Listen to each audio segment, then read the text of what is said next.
So I'll take questions, but before I start, let me just say to everybody how terribly devastating this has been and how sorry I am for the devastation that's been caused. Now, I have been working for years in Harrisburg to try to convince my fellow legislators, and I know the folks here don't need any convincing, but at some point we got to say, we're just tired of coming to places like this and saying, I'm really so sorry for your loss.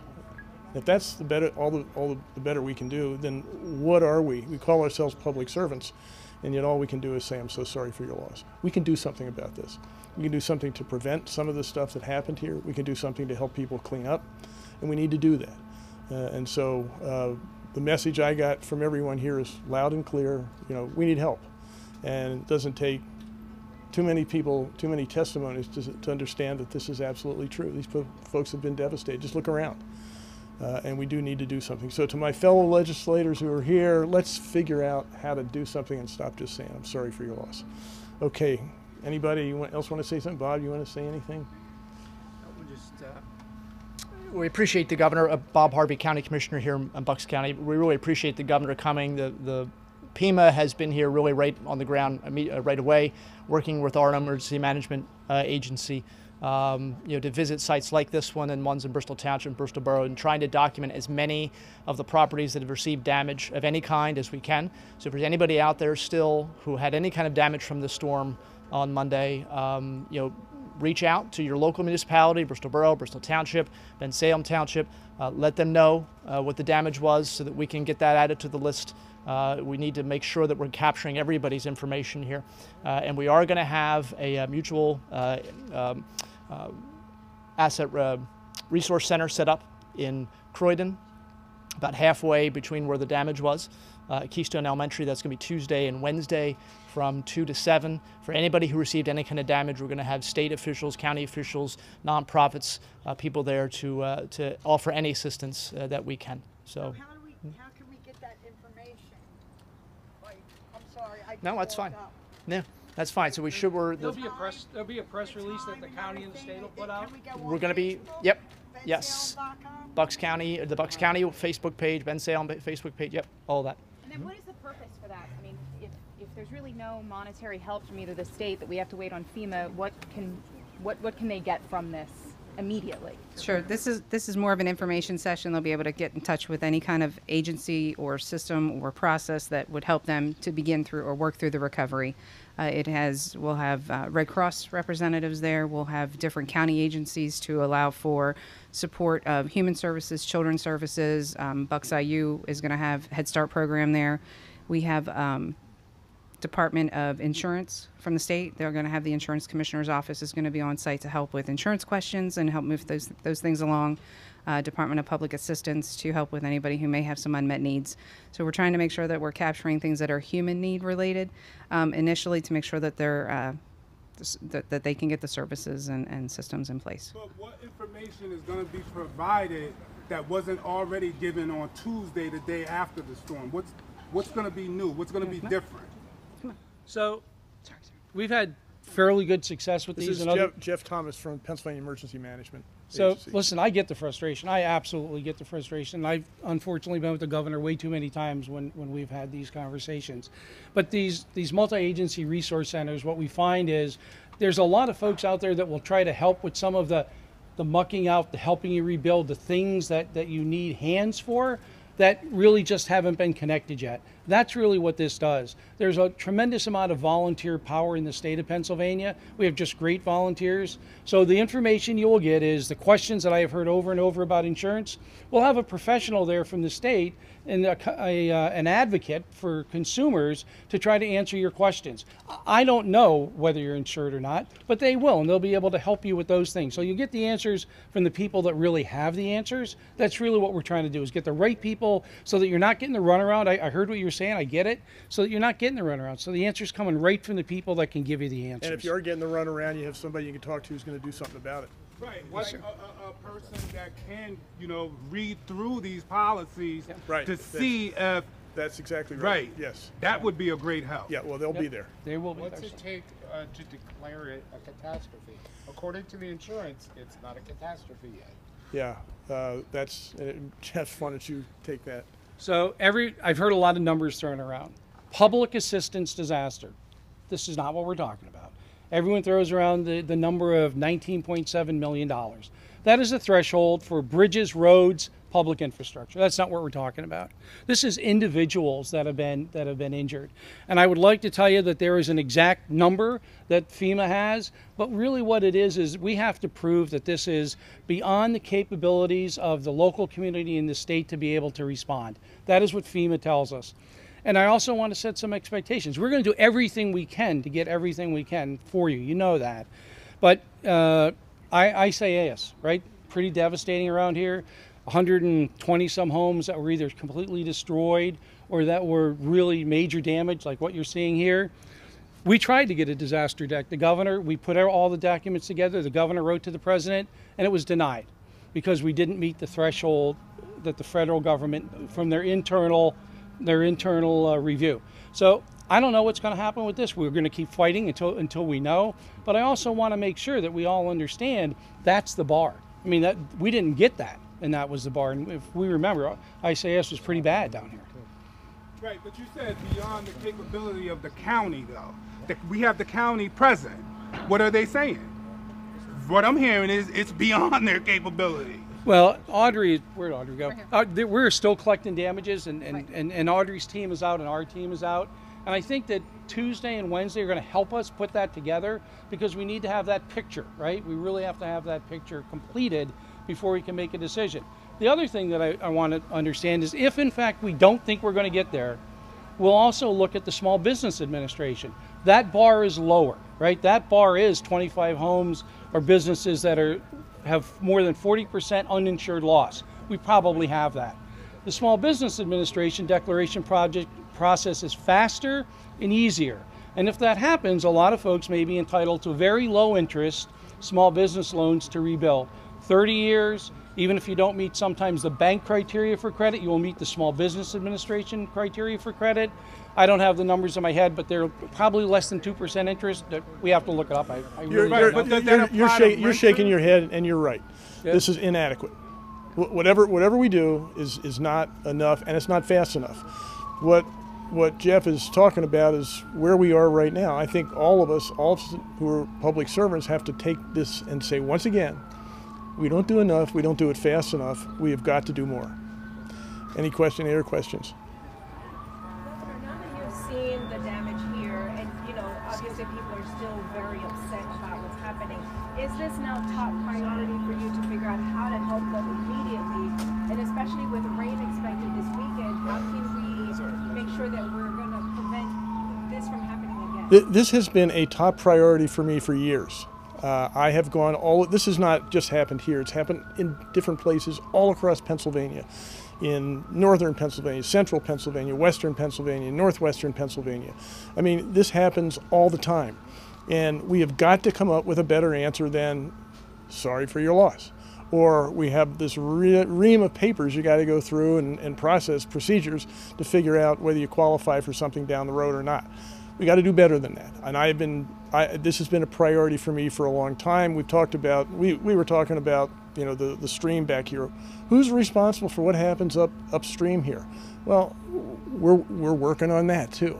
But this just reinforces and reaffirms the commitment I already have to try to figure out how we address this, because this affects real human lives. Yes. Governor, Oh. Pennsylvania is getting a lot of money from the American Rescue Fund. Bucks County got $3 million for tourism.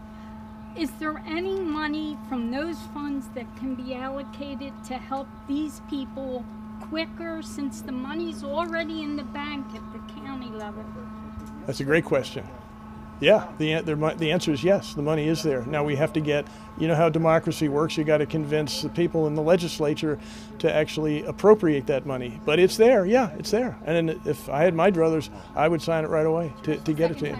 Talked about legislative pointing to the people, the legislative branch pointing to people that are here. Are you laying the blame at the legislative? No, I'm saying we all. I can lay the blame on me. I haven't convinced them. We are in different parties. I mean, the majority is a Republican majority. I'm a Democrat, and so you can say you can attribute this to partisan differences. And you can also say I didn't do a good enough job convincing them that we ought to do something here. But I think ultimately the reality is one way or another, we all have to come to an agreement that the money that is there should be spent on things like this, either trying to prevent them or trying to address them. Yes, sir. Yeah, don't like, I'm not quite sure about it. Doesn't Bucks County, this is Bucks County here, don't they get money from Washington? That's what you're talking about? Yeah, what happened to that money? It should be in the council. The county right? commissioner talking We about have something go on here where people are stealing money off the people. Yeah, the money we got, so the American Rescue Plan funds, things like that, the money that the county gets or has gotten is supposed to be used for very, very specific things. We are trying to read between the lines to make sure that we can use it for this. We believe we can use it to help people who have been made homeless. We're literally looking to see how much we can use and using it to people, giving it for people. Yep. We had something happen in Pennsylvania and Philadelphia and here, I'm pretty sure. The government down in City Hall was stealing money off the taxpayers up here in Bucks County. All right? So it's been on for a few years now. Yeah. They're putting up these guys like Boyle, storefront properties, giving them money for their stuff, stealing money off the taxpayers. Now, is that money in the account for people? We're looking at the money we're looking at is coming from the American Rescue Plan, the law that was passed to try and look for that. So we are looking at funding. Over here to Pennsylvania. Doesn't Doylestown get money for disasters? No, not in the snow. We actually have to put in for it. That's what you're hearing. There has to be a certain threshold, that's hit. There's billions of dollars stolen here in Pennsylvania. Yeah. Well, I brought this up before along the same lines. The money is coming from like the Red Cross and what have you, but meanwhile, people are staying at hotels, and as I said earlier, the hotels are jacking their rates, and it's not fair. We're stuck. That goes to the Attorney General's office. Yeah, I mean, if that's happening, there are people that think they're being gouged on prices. The Bucks County Consumer Protection Office is the people to call because they can investigate that and then refer it to the Attorney General. Because that's illegal. Question. It's hot and we need to move on. After Tuesday, when you guys get feedback from the people that have damages, how long before they'll hear back from you guys as to like next steps? So we are in the process of finishing the calls to people that we've assessed as major damage. Jeff, come on over here a sec. From my understanding, the process is we'll submit the application. It takes 3 to 4 days for all of those reviews to be done. Then the outreach continues for another 2 days. And then if all of the application is approved or parts are approved, the money starts to flow back to the affected parties within 3 to 4 days after that. That's my understanding of how the process works. That's in the small business association loan process. We're still trying to determine if it's going to be the individual grants or, the more grand financial relief packages. We just don't know where we're going to end up yet. We're still working through those calls. Do you know what the cost of the storage facilities be able to be recouped? Keep every receipt. We strongly encourage that everybody who has expended any money to start to recover, keep your receipts. Absolutely, keep your receipts. No, but Audrey, I do want to make a point that, so it's in Bristol and this is this area, but also right over the border in Philadelphia had flooding.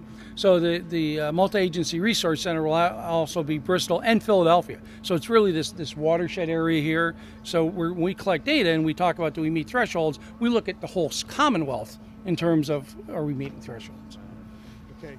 I'm Joe DiGirolamo, Mayor of Bensalem, and I know the governor has to go. Governor, thank you so much for coming here today. It's very important that he sees the devastation that we have here. And Bensalem has a lot of other areas, and I'll give you just a lot of pictures, Governor, that you can look at.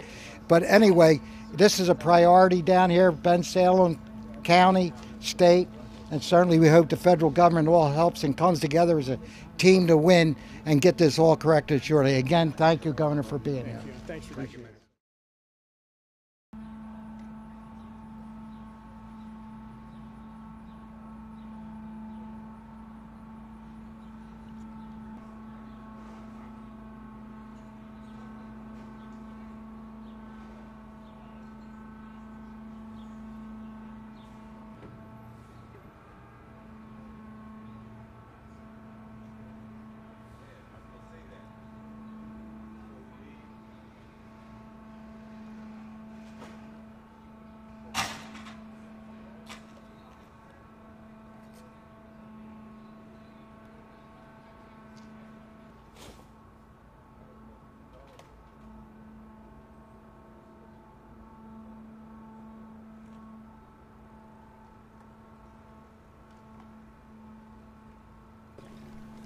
Governor. How you doing? Good. Well, not so good actually. But I'm at McDonald. I've probably gonna have to go the other half. Probably get some. On my food, I have nothing. But thank God I have good families that went out and bought me all nice clothes and everything, replaced all that. But you know, the stuff that I had in my unit.